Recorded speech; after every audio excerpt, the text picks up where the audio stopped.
You're listening to the HawgBeat Hour with Andrew Hutchinson, Alex Trader, and Mason Choate on ESPN Arkansas and HitThatLine.com. Now, here's your host, Mason Choate. What's going on, guys? Welcome back to the HawgBeat Hour, and we're switching it up this week. It's Alex Trader in the host chair, and with me, I've got Mason Choate and the one, the only Andrew Hutchinson. Guys, how are we feeling today? It's a good day to talk some football. You know, it's starting to feel like football weather, and man, I couldn't be more excited to have this Auburn game come up. It should be a good one. Yeah, I'm hoping that they can pack the stands just like Coach Pittman is requesting. I think that Auburn is a beatable opponent. I don't know if Arkansas is going to win, but, you know, it's not Georgia, so that's a good thing, and it should be a good game on Saturday. Yeah, that's a pretty solid mantra so far through this year. If it's not Georgia, you've got a chance. But before we get into recapping last week, getting into some kind of news that we've got coming out of the Razorbacks camp this week and our preview of the Auburn game, we're going to first look in Hutch. We have a deal going on at HawgBeat.com this week, or this through the rest of October, if I'm correct. And you can tell them about that real quick. Yeah, through the rest of the month, the rest of October, if you give me an email, Andrew Hutchinson 413@gmail.com. I prefer spam to stop emailing me. It's been really bad, but it's worth it to get y'all this deal.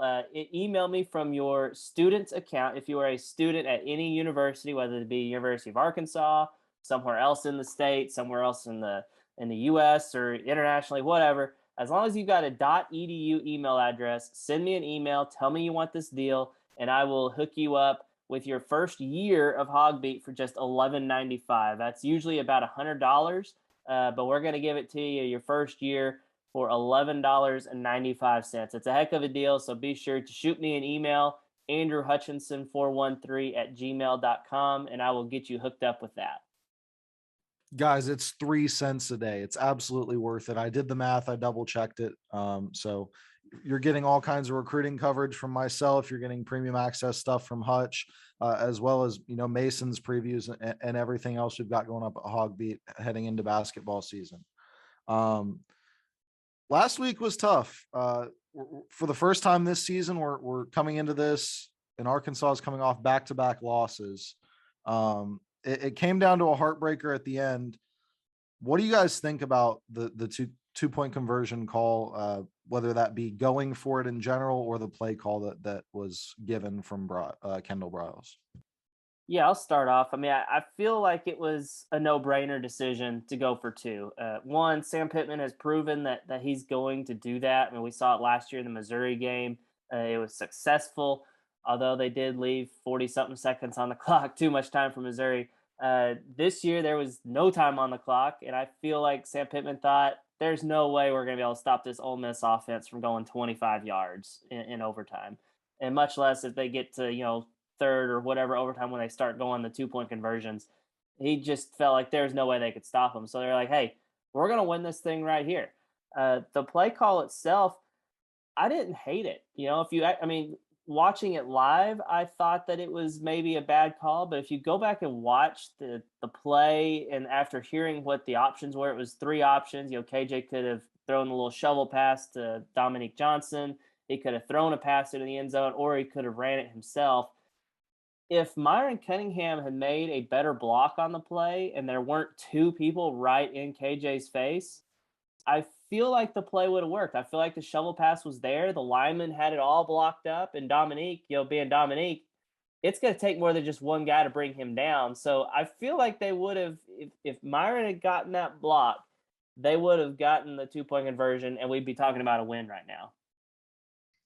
You can talk about if this happened, if that happened, all you want, but at the end of the day, I know I did. I'm pretty sure most of you listening did as well. When it came to that two-point play, before they ran it, you were saying go for two.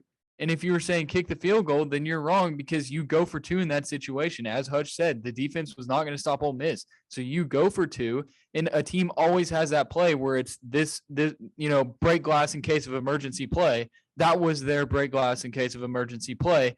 And unfortunately, it just didn't work. Like Hutch said, if you go back and watch it, I mean, He talked about Myron Cunningham missing the block, but if you watch Dominique Johnson, he kind of almost gave up on the play. I don't know if he was confused or what, but Dominique was almost just standing there. And if he just moves over to the right a little bit more, then KJ can shuffle it to him.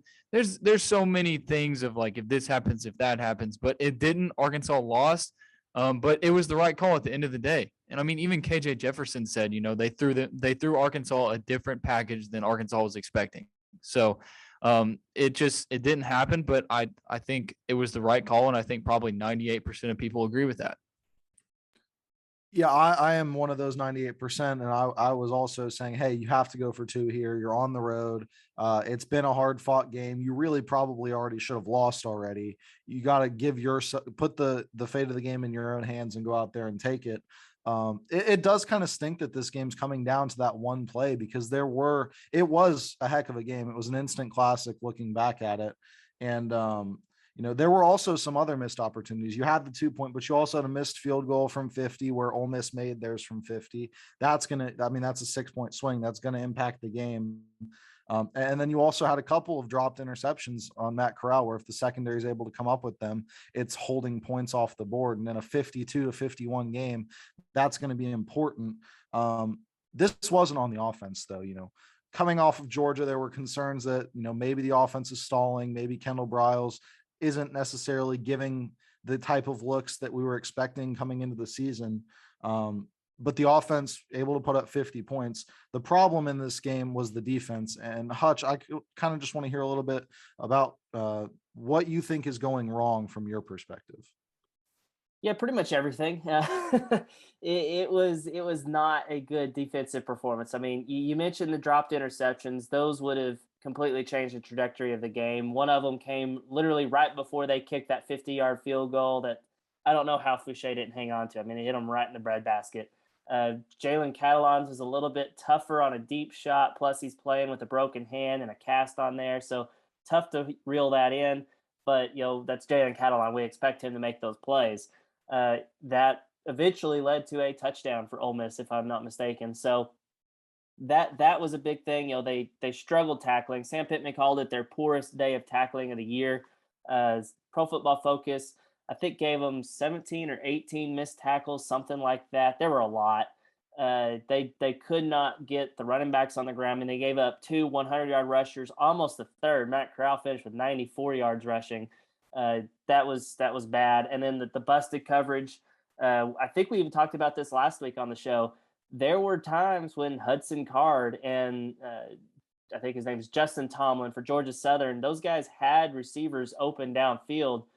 They just missed them. Well, Matt Corral is a Heisman candidate. He was not going to miss those throws. So it was just a total breakdown. I think there's going to be changes this week. It looks like they might be going back to a 4-man front. That makes sense against Auburn's, really good rushing attack. They're 4th nationally in yards per carry. So going to be interesting to see how that 4-man front looks against the Auburn Tigers, because it definitely couldn't. Well, I say this, it shouldn't be any worse than what we've seen the last 2 weeks, where they've given up almost 600 yards rushing in the last 2 games combined. Yeah, and going off that, that was one of the reasons I did pick off Ole Miss last week. I didn't feel great about it, but when you're looking at a guy with the talent of Matt Corral, it's very interesting to see kind of what's happening there. You can argue that KJ Jefferson kind of outplayed Matt Corral this week, at least stood up to him and held his own against someone who's widely considered as a Heisman frontrunner. You always want to wrap up a week positive, whether that's a win or a loss. And I think there were some players who their stars were shining pretty bright. I had KJ Jefferson this week as one of the players of the game, 326 yards on 71% completion. Also had 3 passing touchdowns, 3 rushing touchdowns. Did have an interception, but it was on a Hail Mary play. That really doesn't count. And then I also had Rocket Sanders, who had 139 yards on 17 rushes. That's an 8.2 yards per carry average. That's insane. Treylon Burks also had a pretty solid game. Was there anyone else that y'all saw in that game that kind of stood out to you as maybe a player of the game? Yeah, I mean, I feel like those were the main ones. However, you got to give a shout out to Warren Thompson. I thought that was kind of his breakout game. He did drop a pass, a deep ball that would have been a touchdown. Arkansas ended up scoring on the drive, so it didn't hurt him too bad. But he also made a really nice catch, I believe, on the last drive of the game. That was a critical play. Made some other catches. He caught the gate. He caught the touchdown as time expired. That was a I think Sam Pittman even said that he thought it was an overthrow, but Warren Thompson went up and got it. He also was open on what should have been a touchdown earlier in the game before Arkansas kicked a field goal, but KJ overthrew him. So you're looking at a guy that could have had 2 touchdowns, maybe even a third if he dropped the one. So he had a really nice performance, and I think that's a big time development if Arkansas can have more than just we've seen Tyson Morris do it in flashes. But if they can get another guy in there that can catch passes other than Treylon Burks, that would be huge for this offense.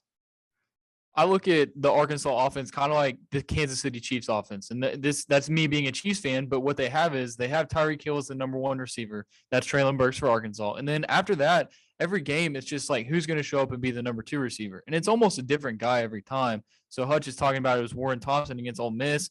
So, some games have been Tyson Morris. We might see it be Davion Warren at some point. But I really like Trey Knox. I mean, like, how long have we been asking for Trey Knox to come and do something? And finally, Trey Knox does something. So is Trey Knox going to end up being the next great Arkansas tight end? I don't know. But he looked really good against Ole Miss. And it's great to finally have a tight end who is a legit pass-catching threat and not just someone who can block people. So we've been looking for that out of Hudson Henry. We haven't seen it yet. And Blake Kern catches a few passes here and there, but Trey Knox is probably better at catching the football than Blake Kern. So if he can continue to progress and stay healthy, then he might be a pretty legit threat at tight end for Arkansas. All right, now that we've got the Ole Miss game out of the way, let's all take a deep breath and we'll just move it to the past. Before we get into news from what we saw this week, we're going to go ahead and head to a break. But coming up, make sure you guys stick around. We do have news from around the college football world, from around Fayetteville, from around Arkansas's campus, as well as a great Know the Foe segment with AuburnSports.com's Brian Matthews. He's the editor over at the Rivals site for Auburn. And we've got our preview here at HawgBeat of what we're expecting to see in Arkansas's matchup at 11 o'clock on Saturday against the Auburn Tigers. Stick with us and we'll be right back for that. You're listening to the HawgBeat Hour with Andrew Hutchinson, Alex Trader, and Mason Choate on ESPN Arkansas and HitThatLine.com. And we're back here at the HawgBeat Hour. I'm your host, Alex Trader. I'm joined by Mason Choate and Andrew Hutchinson. And it was a wild week of college football. You saw the Titan that is Alabama get taken down in a thriller against Texas A&M. Some other great games, Texas, Oklahoma, and the Red River Shootout. You had Nebraska, Michigan was a great game. Just classic after classic after classic this week. First, coming out of Ole Miss week, we have seen a couple guys get banged up in Arkansas's corner. Hutch, can you talk to us a little bit about what's going on with Arkansas and give a bit of an injury report? Yeah, so I think the biggest news of the week, though, is Dalton Wagner. He had surgery on his finger on Monday. Sam Pittman didn't give an exact timeline, but said he's going to miss a while. That is a significant blow. He's the Arkansas starting right tackle. He's played really well this year and graded out really high on Pro Football Focus. Been kind of one of the surprises this season. He didn't play against Ole Miss. Ty Clary started in his spot. So expect that to continue, although we did see a little bit more shuffling along the offensive line at practice on Tuesday. We saw Brady Latham move from left guard to right tackle. Luke Jones, who we thought was going to be kind of a swing backup tackle, moved to left guard again, his original position. So guys are still kind of moving around. I think they're still trying to figure out exactly what the best combination is up front if Dalton Wagner is going to miss an extended period of time, which it sounds like. Then outside of that, we learned that Jalen Catalan has a broken hand. I know there had been some kind of rumblings on the message boards and stuff like that he was not 100% healthy, playing with the broken hands. He was not at practice on Monday or Tuesday, we don't believe. That is interesting. I'm not sure what his status is, but I would imagine he's a guy that, kind of like Grant Morgan last year, he'd have to pretty much have to lose a hand in order to keep him out of a game. It did get some encouraging updates on a guy named Trent Gordon. That's a name you might not recognize. He was a transfer from Penn State this offseason, former 4-star recruit, listed as the backup nickel on the depth chart all year, has not played, and we find out that that's because he's been banged up. He's been injured. Sounds like he's going to be either back this week or soon after. Sam Pittman said he's hopeful he'll be able to play this week. So that is a guy to watch. And Mason earlier mentioned Trey Knox. If he can stay healthy, he could be a really good contributor at tight end. Well, don't know what's going on yet, but he was not at practice the last 2 days on Monday and Tuesday. So don't know what's going on there. You hope he's okay, because he's a guy that you've got to root for. He's such a great attitude. Could have easily transferred, former heralded recruit, replaced, hadn't been playing much, and he's just put his nose down and worked hard. And looky here, we saw it result in a breakout game against Ole Miss. So hopefully, if it is injury related, whatever it is, hopefully he's okay and able to play. But it is worth noting that he was not at practice, at least during the viewing period for the media on Monday or Tuesday. And it is part of the game, but you never like to see guys banged up, especially, when they're trying to have those type of breakout moments and position themselves to either make this a career or help themselves stand out at the college level. But the biggest story out of this week, you have to say, the college football matrix is broken. The Alabama, Clemson, Georgia, Ohio State, Oklahoma mold is, I think Clemson had a bye week and all those other teams won, but Alabama broke 100-game winning streak over unranked opponents. First time losing to an assistant of his. They showed a graphic that had everything that was at stake at the end of that game. And it was wild. You look at it and there's so many options there of, pick a stat that you want to put out on Twitter and have it go viral. Were y'all able to watch that game, and what do you think about, how Alabama looked down the stretch there? I was making my way back from Oxford, so I wasn't able to watch it on TV, but I was following it very closely on Twitter. I was riding with somebody else, so I was able to keep refreshing my timeline, and it was just like, oh, well, okay, A&M's up 3-0. How about that? And then, oh, wow, it's 17-7 or something. And it just kept, I'm like, holy cow, is Texas A&M going to do this? And then to see it end the way it did, I mean, Calzada was just incredible. I saw where they were chanting his name in the stands. I mean, second largest crowd they've ever had in College Station. So it was just an incredible moment. And then to have the field goal at the end, and I don't know if everyone here has seen the video of his family. Just incredible moment. I mean, I couldn't imagine being a parent in that situation, or someone so connected. Just an awesome moment for Texas A&M. And hey, they will gladly pay the $100,000 fine that came with the fans storming the field. Yeah, I was able to catch a little bit of the game, mostly in the first half. But what really stood out to me was that Isaiah Spiller for Texas A&M, Jalen Weidermeyer for Texas A&M, those players that you worried about when Arkansas was going to play them, that Arkansas did a great job of, shutting down, aside from the 67-yard run that Spiller had.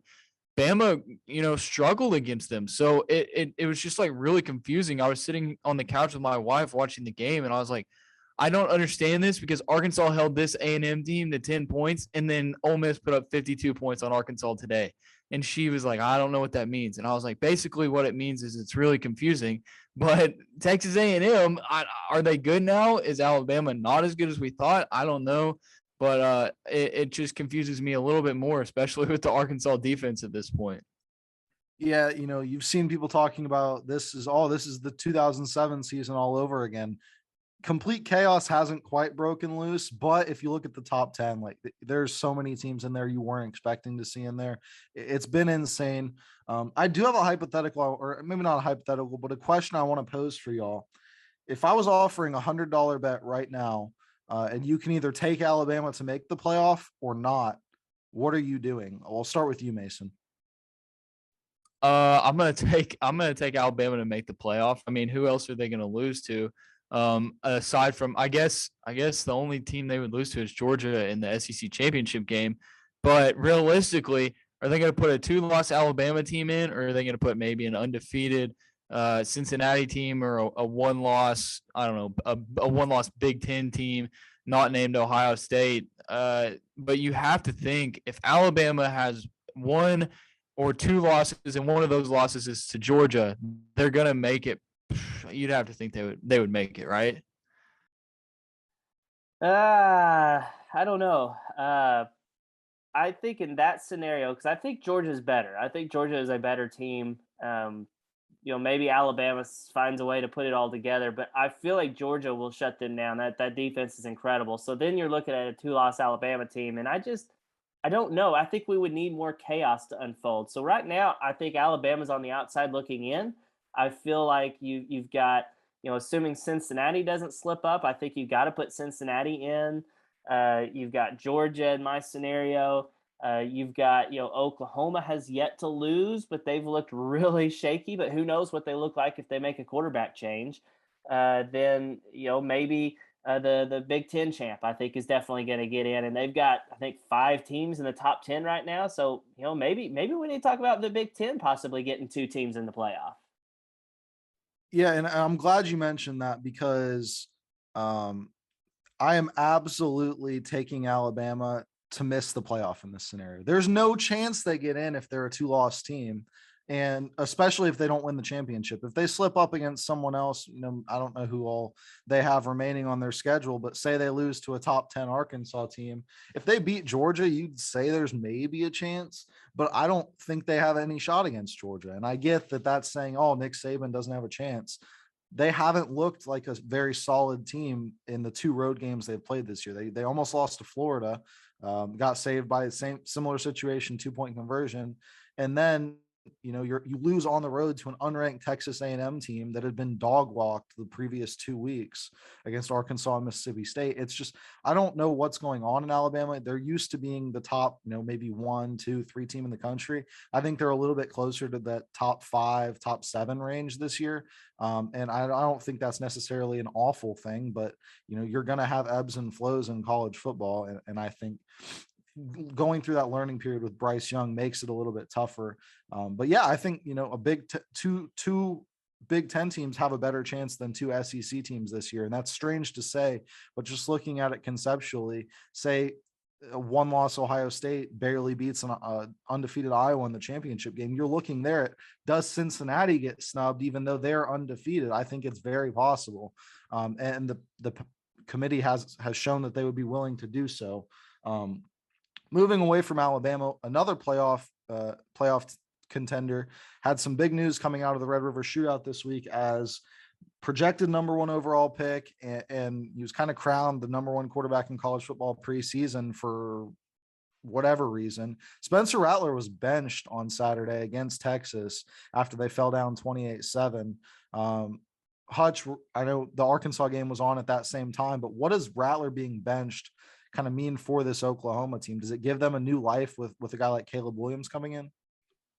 That's kind of what I'm thinking is, I mean, they've struggled this year. I mean, they struggled to beat Tulane. They struggled in some other games, and they didn't look great. I mean, they needed a historic comeback to beat Texas. And, I don't think Texas is, I thought Texas wasn't that great, after what I saw against Arkansas.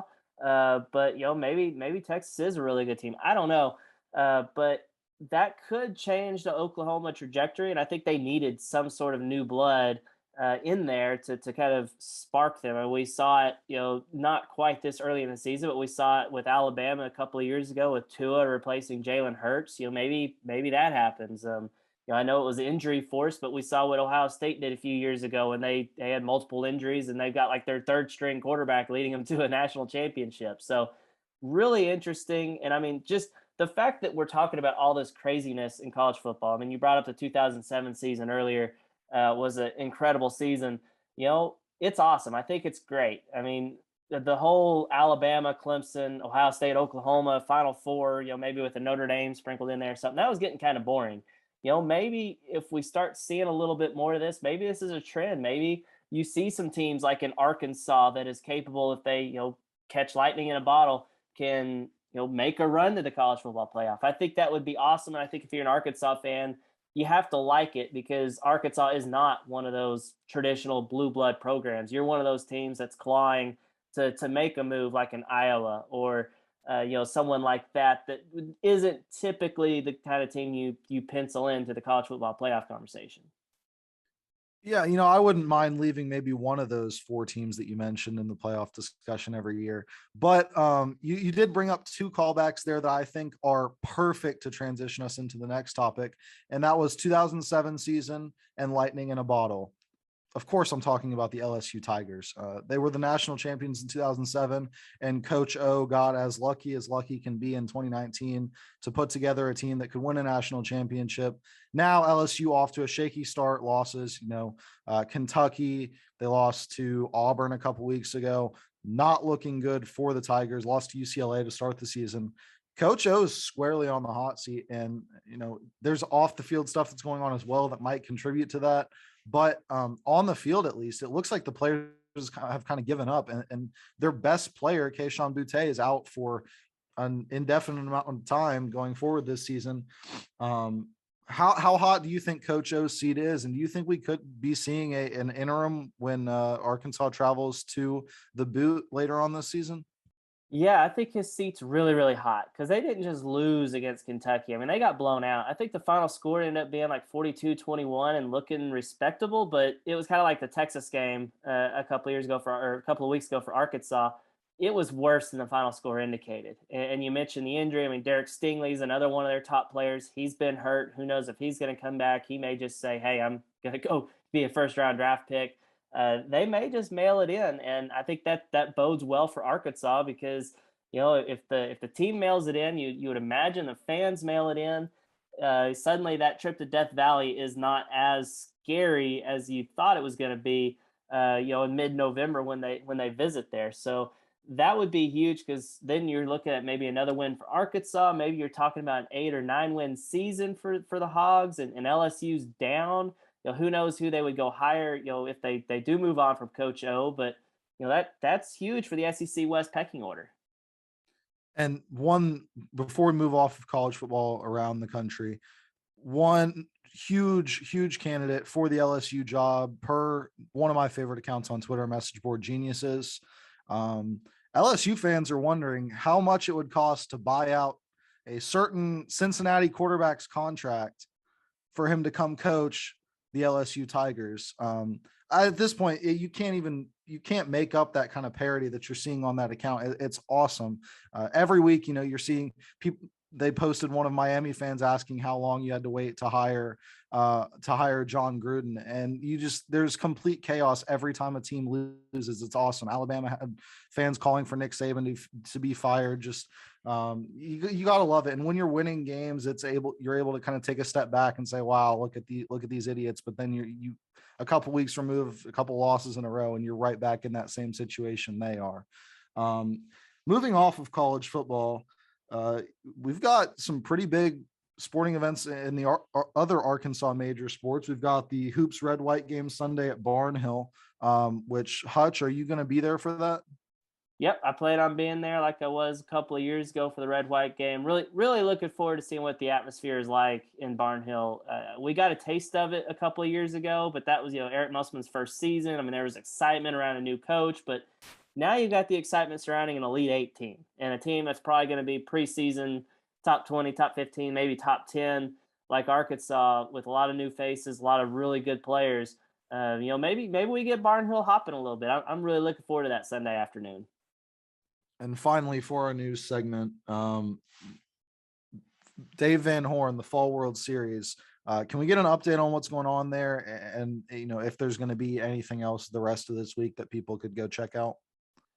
Yeah, so right now it's looking like the Game 5 of the Fall World Series, which is scheduled for Friday. It's TBA Friday, but probably be Friday afternoon. Probably not going to happen. They'll make a final decision Wednesday. I'll have that news on HawgBeat.com on the message boards and everything, so go check that out. But right now, I mean, the Fall World Series is going pretty well. It's given us a really good first look at some freshmen. Peyton Stovall, the heralded freshman who turned down probably $2 million in the MLB draft this summer to come to Arkansas, has looked like the real deal. I mean, the dude just done nothing but hit.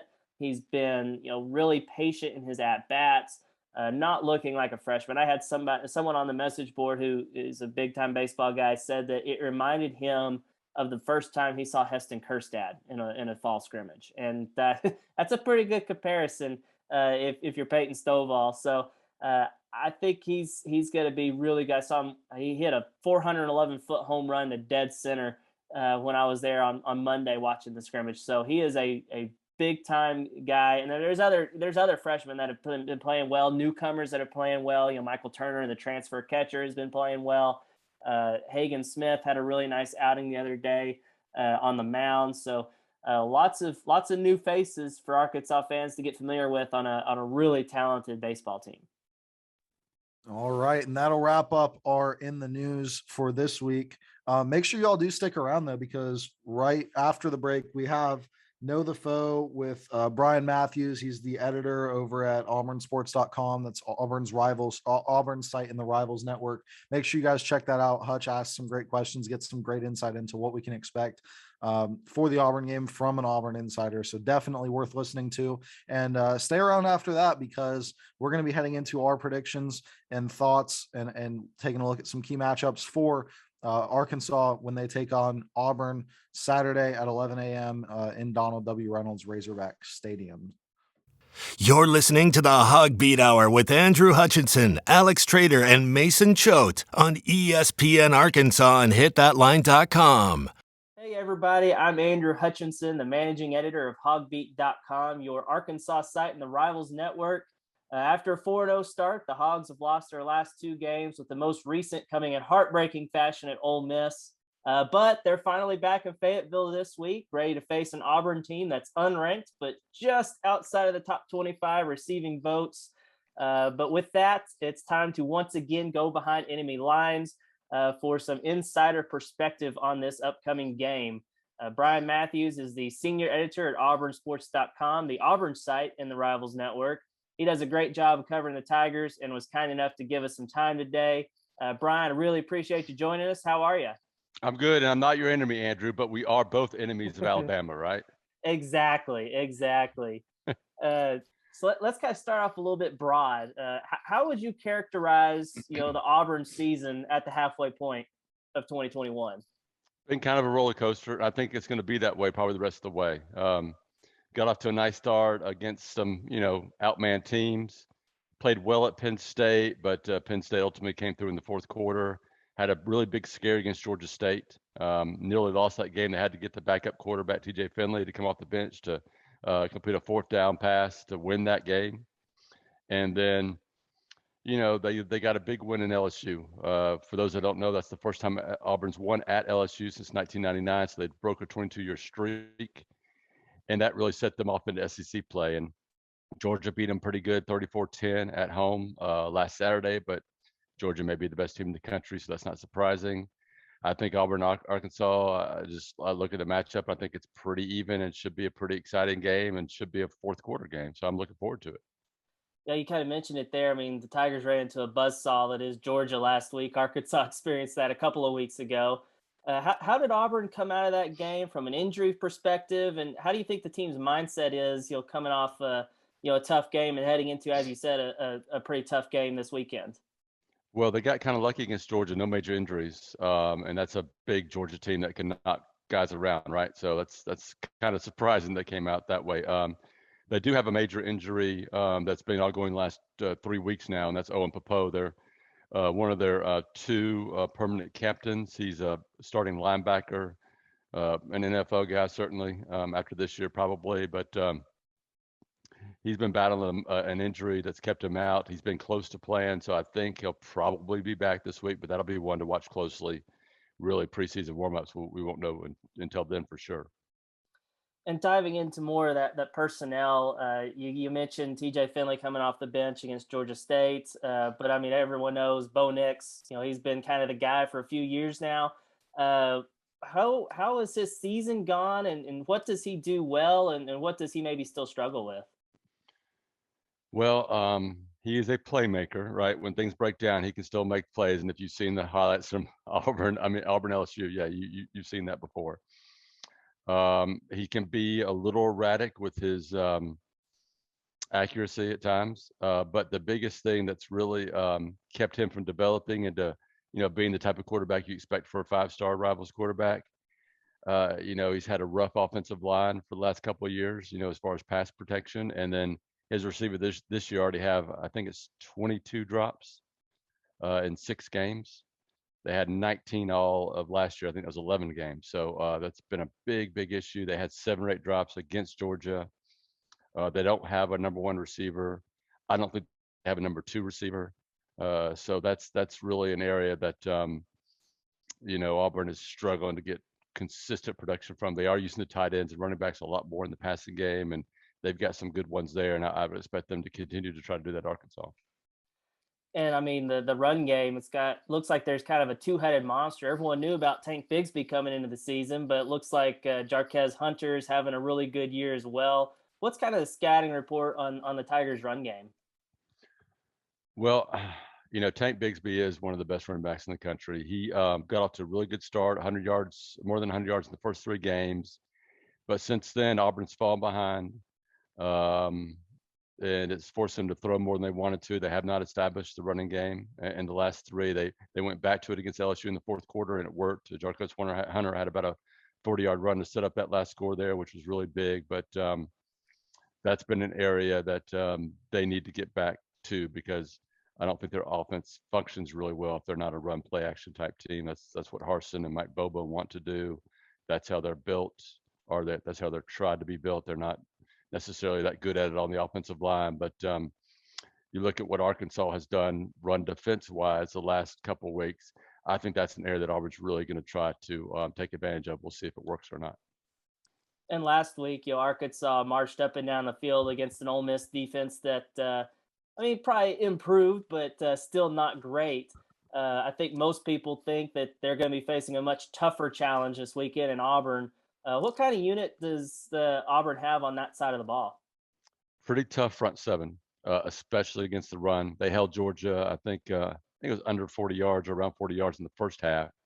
And then they finally got going. Georgia's got one of the best offensive lines in the country, and they ran for about 160 in the second. But Auburn's got some decent depth up front. Pass rush wise, they don't have like a superstar guy. They've got about 4 or 5 guys will rotate in there. They've got some solid pass rushers, but nobody special. And then the secondary should be better than it's playing right now. They've got a guy like Roger McCreary who's projected as a first-round draft pick at cornerback. They've got a senior safety in Smoke Monday. They've got a bunch of other experienced DBs. But I think those guys are struggling a little bit with Derek Mason switching to more zone coverages, whereas under the previous coordinator is almost always man. And they've looked bad at times. They've really blown some coverage, have given up some big plays. So we'll see. You would expect that to improve as the season goes on. And I have noticed Derek Mason using man a little bit more. I don't think that's what he wants to do, but I think he recognizes that that's what these DBs do better right now. So we'll see. But I think there will be opportunities for Arkansas to make some big plays in the passing game. They've got some really good receivers, much better than Auburn. So I think that's an area of concern from Auburn's perspective. That kind of leads me to my next question. Like, if you were an offensive coordinator, how would you attack this Auburn defense? And are there key players that you would make sure to game plan around, and maybe some weaknesses that you would try to exploit? Well, I think against Auburn, you can throw to set up the run. I really do, because they don't have a great pass rush. Their secondary is still pretty inconsistent because of the schemes. And, they've got a guy like Smoke Monday, who I consider a box safety. He's a really good player, but when he's back there 20 yards behind the line of scrimmage or deeper trying to cover guys, he's not as good as a football player as he is when he's, close to the scrimmage and doing those type of things, attacking the line. But so I would try to attack Auburn deep. I would take as many shots as I can get. I think your quarterback's going to have time to sit in the pocket. Not all the time. Auburn's got some guys that can get pressures and get sacks, but I think that's there for them. And it'll be interesting to see how Auburn approaches it defensively. They've been fairly soft in coverages, giving some cushions. So, I think this could be an offensive type game. If Auburn can get their ground game going and Arkansas can throw early and start mixing it up. This could be, maybe not 52-51, but it could be definitely an exciting offensive game. And one more kind of broader question for you that I was just curious about. Brian Harsin was a little bit of an interesting hire, at least on the outside looking in. How was that received, and how is the Auburn fan base and like y'all's message board and things like that kind of receiving him so far through 6 games in his tenure? Well, I think Auburn fans were just tired of Gus. I think they're ready to move on. I guess is a great dude, but I think they wanted a different offense and a different approach to recruiting. I think the reaction to Harsh has been pretty. I think everybody's behind him. They're excited to have anybody there. I don't think he's done anything special yet, although that LSU win, breaking that streak, was really big. And I think that gives him something to build on for this season. But I think it's a wait and see what he can do. I think everybody down here recognizes that if you want to beat Auburn, if you want to beat Alabama or Georgia or LSU on a consistent basis, or Clemson, Ohio State, you've got to recruit at a much higher level. And that goes for everybody in the SEC. And I think everybody's waiting to see how that, comes about here under Harsin. Has not made a big splash in recruiting yet. But, that's changed a little bit now with the transfer portal, right? It's not necessarily recruiting, it's talent acquisition. So we'll see how that can sort of work out and see if maybe there's another path to, building a strong roster other than just signing, Rivals 100 and 5-stars all the time. For sure. And to kind of circle back to this game on Saturday, Arkansas, for the first time in forever, maybe 2017, is actually the betting favorite this weekend. I think they're 3.5 favorites last I checked. You don't necessarily have to give a score prediction or anything here, and you've kind of touched on it a little bit, but how do you see this weekend's game playing out? And then what do you think are maybe the keys for either side coming out on top this weekend? I do think this is going to be a good, exciting 4-quarter game. I probably will pick Auburn in our pick 'em, but I would not be surprised to go either way. And I like from the visiting perspective that it's 11 a.m. kickoff. I think the key for Auburn is just to establish a running game. They're so much better team when they can do that. It takes the pressure off Bo Nix. It takes the pressure off a really average receiving core to make plays. And then it takes the pressure off the defense, feeling like they've got to be perfect, and just wait for the offense to get going. So defensively, I think it's going to be rough because it looks like Arkansas's quarterback is really starting to come on, right? And he can do some things with his legs that I don't think Auburn's necessarily faced a lot of this season. And I think that's a really tough matchup for those guys. They've got some good, talented players in the front 7, but they don't have like a first-round draft pick there. You know what I'm saying? And they've got some depth too, but you saw them wear down against Georgia. So this is going to be one of those games that's probably going to come down to the proverbial special teams play, turnover, one team making that play there in the fourth quarter. So, we'll see. I would not be surprised to go either way. I would be surprised if either team just, went out there and ran the floor on them. Well, yeah, I think it's going to be a good one and one I'm looking forward to personally. But that's all I got for you, man. Appreciate you giving us some insight on the Tigers. And as a reminder to everyone listening, the kickoff is, as Brian said, 11 a.m. Central. You can watch the game on CBS. And if you're watching this on YouTube, be sure to hit that subscribe button so you can always see these Know the Foe segments, as well as press conferences, practice clips, recruiting videos, and much, much more content like that. And as always, be sure to visit HawgBeat.com for our coverage of all things Arkansas. You're listening to the HawgBeat Hour with Andrew Hutchinson, Alex Trader, and Mason Choate on ESPN Arkansas and HitThatLine.com.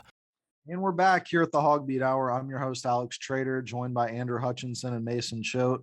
Thanks again to Brian Matthews over at AuburnSports.com. For coming and doing that Know the Foe with Andrew. Great stuff from those guys and kind of figuring out what Auburn's got going on. A look at it from an insider. Now looking at it from, guys who necessarily haven't followed Auburn super close this year. But this is a great matchup between these two teams. Right now, Arkansas finally favored in an SEC game, and they're favored by 3.5 points. Right now, the total is sitting at 54. What do you guys think about that opening line? I think it's kind of where it has to be. I mean, Arkansas is at home. They're the ranked team. They've looked better this year than Auburn has. So I think it's just kind of a reflection of where the two programs are. And I think most people kind of circled this game as a game Arkansas could potentially win with Auburn having a new coach. So I think it's sitting right there where it needs to be. Although, 54 points for the total, that seems maybe a little low, just because I think Arkansas is going to be able to score some points, and I think the defense has shown the last couple of weeks that they're going to give up some points. But who knows? Maybe we see the defense from the first couple of weeks of the season. I don't know. Yeah, and Mason, go ahead. Sorry. No, I was just going to say that, kind of like Hutch said, I think Arkansas has proved that as of now on paper, they're probably the better team.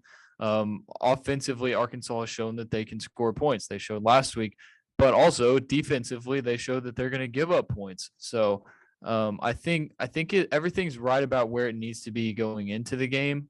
And it almost feels like a toss up as of now to me, at least on paper. Arkansas has better wins, but I think both teams are pretty even. Yeah, and you have that 11 a.m. kick, which is always kind of beneficial for the visitors. It's able to keep the home fans a little bit out of the stadium more than they would be for a night game. But I have no doubt that this Arkansas crowd is going to be fired up, especially after what happened last year with the forward pass versus the fumble. Crazy stuff at the end of that game. The SEC kind of admitted later on, hey, we might have messed this up. It's homecoming weekend as well, and Sam Pittman has called on the students, like Mason mentioned earlier, to get out in the stands, be loud, go give them that true home field advantage that you're going to want to see. And with the team being ranked in the AP poll versus years past, you're definitely going to see a little bit more of a pop, you'd have to think. Beyond that, looking at the actual game matchup, you mentioned it, Hutch. The defense was very bad last week, and they weren't great against Georgia either. How do you think they're going to be able to bounce back against a rushing attack that's pretty solid with Tank Bigsby, Jarquez Hunter, and Bo Nix? Yeah, it's going to be interesting. That's going to be the kind of the key, in my opinion. I think it's going to help that it looks like they might be shifting back to a four-man front. Get some more bodies in there to try to stop the run. You don't necessarily need as many defensive backs out there against Bo Nix. He's not the passer that Matt Corral is, to say the least. But he is dangerous with his legs. He can scramble, so you've got to watch out for him in that regard. Plus, Tank Bigsby, Jarquez Hunter, those two dudes. I mean, Jarquez Hunter leads the country in yards per carry. I mean, that's dangerous. I mean, he's averaging like 9 yards a pop or something like that. So it's going to be a challenge for Arkansas, but I think trying to maybe change up some schematics, putting another emphasis on, tackling at practice this week, maybe we'll see a bounce back performance. And, they've shown in the past, and we've talked about this after the Georgia loss, they've shown in the past that they aren't going to let a heartbreaking loss like that kind of linger. I mean, we saw them lose, as you said, with the controversial finish at Auburn last year, and they bounced back and beat Ole Miss the next week. Maybe they reverse that. Maybe they lose to Ole Miss last week and bounce back with a big win against Auburn this week. Yeah, and you never want to ride too high or too low after a win or a loss. But someone who might be feeling themselves a little bit is KJ Jefferson, who we mentioned had a heck of a game in the Grove last week. Mason, how do you think him and a guy who I honestly thought should be benched coming into this season for TJ Finley, how do you think him and Bo Nix are going to match up against each other? Well, I think as of now, KJ Jefferson is the better quarterback. Maybe coming into the season, people thought Bo Nix would be the better quarterback. A lot of people thought Bo Nix would be one of the best quarterbacks in the SEC. We might be seeing a little bit of the Chad Morris effect with Bo Nix. 1 year under Chad Morris, and things just aren't going as well as he planned. But for KJ Jefferson, he's proved that at least now he's a top 5 quarterback in the SEC. I don't think that's too much to say. Bo Nix was benched against Georgia State. So he came out against LSU and, he played well. I guess on that one crazy play, everybody says that he won the game for him. But I think KJ Jefferson is the better quarterback. I feel like this might be a game where Bo Nix comes in almost kind of like Matt Corral at Arkansas last year, where, Arkansas remembers what Bo Nix did. And I think that, the hostile environment, added on to, Arkansas is going to be playing, their defense at least is going to be playing with some vengeance after what they did last week. I think Bo Nix is going to make some mistakes in this game. And I think KJ Jefferson, he's just going to be KJ Jefferson. He's not a guy that makes a whole lot of mistakes, to be honest with you. As bad as the accuracy has been at times, he doesn't make a whole lot of mistakes. So I think KJ Jefferson's just a better quarterback, period. Yeah, I don't think it's too much of a stretch to say that. You see, Bo Nix, watching that LSU game, he did have a couple plays that made me go, wow, I might have been wrong about benching him. But I don't think that means all that much when you're looking at a guy who was able to come in and just win against Georgia State, but not keep that job. I do think it's interesting, though, however, that Nix kind of is playing well enough for Auburn to win games. They've already got 23 drops on the season so far. And I don't think his receivers are doing him all that many favors. You're not seeing last year they had a pretty solid receiving core. You're not seeing that necessarily this much as much this year. On the Arkansas side, you're seeing the passing game kind of open up as well as that rushing attack. Hutch, what do you think of how Kendall Briles' game plan shook out last week and some adjustments he might have made from earlier on in the season? Yeah, I thought it was excellent. I mean, they scored 51 points. I think there was a few questionable moments, like in the second quarter. They were running the ball really, really well, and then they started trying to pass it. It just didn't feel right. But I feel like that's happened in a few games this year, where the second quarter, just you're like scratching your head, like what were they thinking? But again, they scored 51 points and put up more yards in a conference game than they've ever had in school history. So again, you can't really blame the offense for last week, and I think they did what they needed to do. I mean, they exploited deep passes. I mean, we saw them go deep to Treylon Burks on back-to-back plays, and Burks did what Burks does and made incredible catches. We saw Warren Thompson catch a deep ball. We've seen Tyson Morris get involved in the deep passing game in the past, and then of course the run game was excellent. I mean, KJ ran for 85 yards, Treylon Smith ran for 85 yards, Rocket Sanders went for 139. You could have very easily had 3 100-yard rushers, and that just doesn't happen very often. And so I think that it was a fantastic performance by the offense, and that they're starting to really kind of find their groove. And I think, early before the season, I thought the strength of this team was going to be the defense. And now at the midway point, I kind of think the opposite. I think the strength of this team is going to be the offense, and the defense just needs to do just enough to get a stop here or there and let your offense go win the game for you. I think after those first couple games, that would have been a very fair expectation that the defense was what was holding this team up. We talked a little bit about finding that wide receiver 2 to pair with Treylon Burks. How about potentially seeing a new running back 1 last week? Rocket Sanders, we talked about it a little bit, but he had a heck of a game. Is there any chance we're going to see an uptick in his carries, even maybe, passing the veteran guy in Treylon Smith? I don't think we're going to see a change as far as a starter is concerned, because I really think they like what Treylon Smith brings to the table, leadership wise. And plus, it's not like he had a bad game. As I said, he ran for like 85 yards. I don't know how many carries it was on, but he had a good game, and he has put up solid numbers this year, averaging over 5 yards a carry, I want to say, and leads the team in rushing. So it's not like he's done bad. Like last year, Rakeem Boyd struggled, and there was no disputing that. He was averaging like 3 yards a carry, was just consistently getting outrushed, outgained by Treylon Smith, the backup, and eventually they swapped. And maybe Rocket Sanders has a higher potential. I think that's probably the case. But until, I think you got to stick with your senior. And I mean, maybe we see those carries a little bit more even moving forward, and maybe even Rocket getting more carries. But I think we're still going to see Treylon Smith at the beginning of games. And I feel like that's when he does his best running, is like on that first series or two. He will rip off, a 12-yard gain here, a 15-yard gain there. And all of a sudden he's got, 40 yards on in the first quarter. And you're thinking, oh man, he could be on to something big. But they've got three other guys they can rotate in there. Plus, you've got the quarterback running the ball. So I think they've just got lots of options. That's a good position to be in if you're Kendall Briles. Without question. And Kendall Briles will have a lot to work with this weekend in his receiving core. Mason, what do you think about, not only the receiving core as a whole, but Treylon Burks specifically going up against an Auburn secondary that's kind of struggled this year?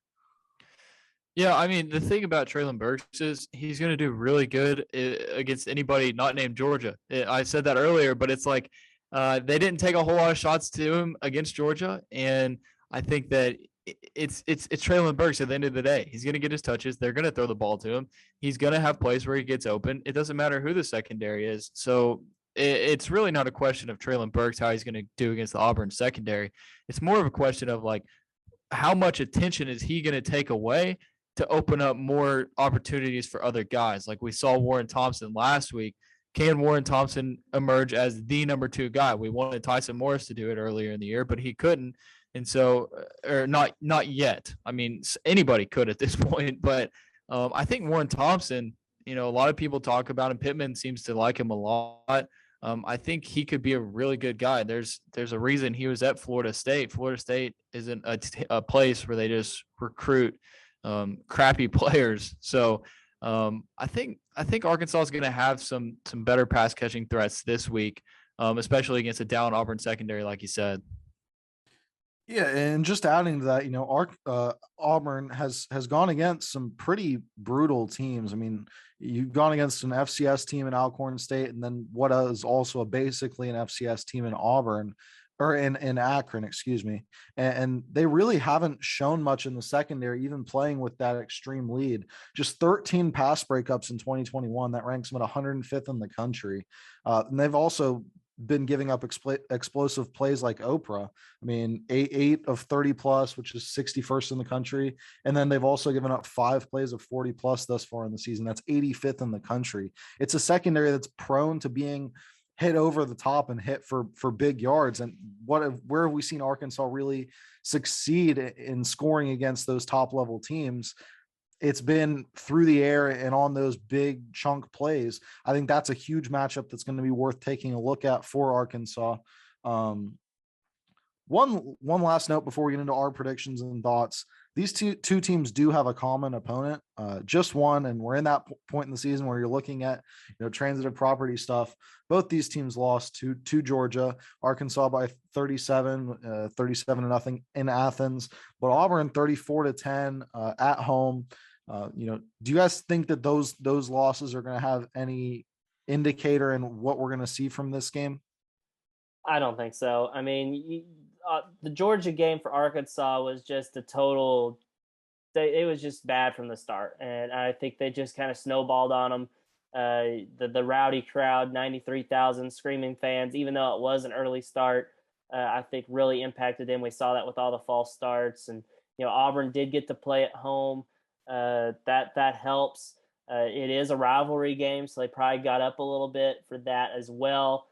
So I don't think you can put too much stock in comparing those two games. I think it's a totally different game. And I mean, the example I like to use all the time, I believe it was the 2016 season for Arkansas. They went out, they beat Florida, and then they lost to LSU. And then the following week, Florida beat LSU. I mean, it was like 3 straight weeks back to back to back, and it just made no sense. And that's college football for you. You can't put too much stock into what one team did to the other and the transitive property. It's college football. It's wild. I mean, we kind of saw the best example of it, Texas A&M going and beating Alabama after Arkansas looked really dominant against Texas A&M. So as Hutch said, I don't think it's going to be a factor. Auburn got to play at home. The Georgia game was an 11 a.m. kickoff. Kirby Smart said, fill the stadium. It was game day. It was a game day game. So they were pretty hyped. And I think, Sam Pittman kind of took a page out of Kirby Smart's book, and he's calling out the fans, calling out the students this week. So I think Arkansas already has an advantage. How many points advantage those fans are going to be? I mean, against Texas, what did we say? It was a 7-point advantage already. Are they going to have that against Auburn this weekend? I know it's not, primetime ESPN, but, it's going to be great for them to finally be back at home because it feels like it's been forever since there's been a game here in Fayetteville. Definitely. And I think, what's even funnier to that point is 2 weeks ago, we saw Mississippi State beat Texas A&M. And then last week we saw A&M beat Alabama. And then this week we're probably going to, not saying it's certain, but we're probably going to see Alabama bounce back against Mississippi State.